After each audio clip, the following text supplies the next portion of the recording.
Nangtang akot ya I missionary BR Soklet ban receive ya ganeka momentous na kabenta ipa jungi ibade ilet missionary di sing Soklet na kabenta kajingno senyang kajungi ha ganeka bahan mauling.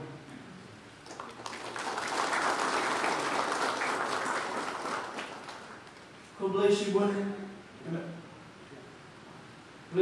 teman basan citumuk na kabenta kajing hirap kajungi bangsa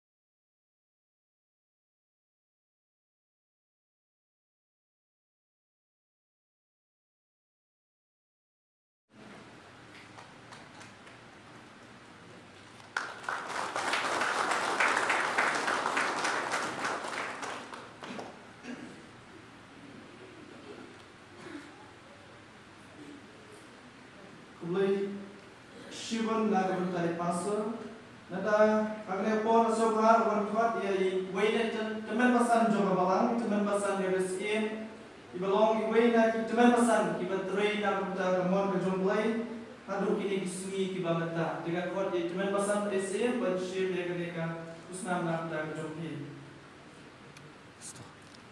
dengan seluruh pasien ya pastor isurang na kabenta ban ayah ganeka usnam na teman basan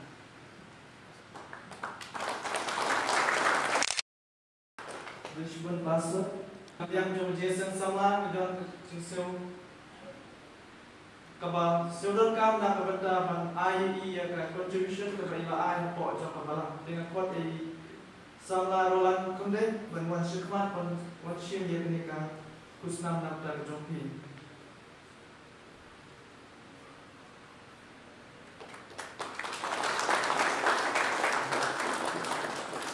Syukur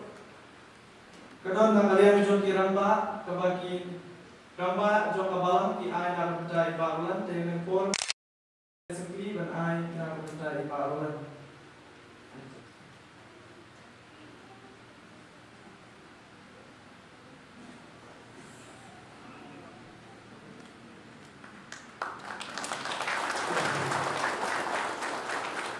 Bishbun dengan bahasa Bishbun ibarulan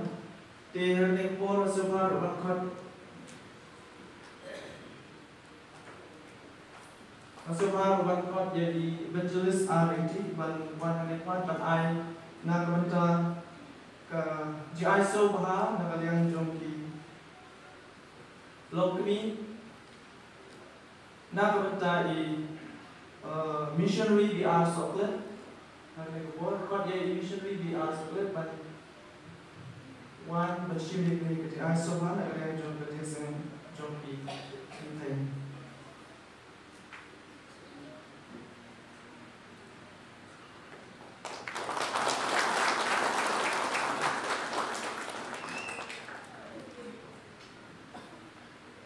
San dia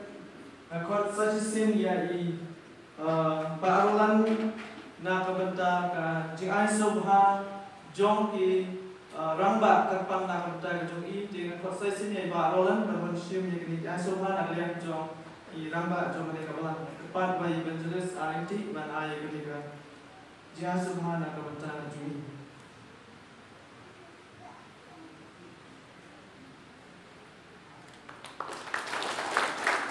Bishbun evangelist dalam por kejampi. Tiang por Jason dan IT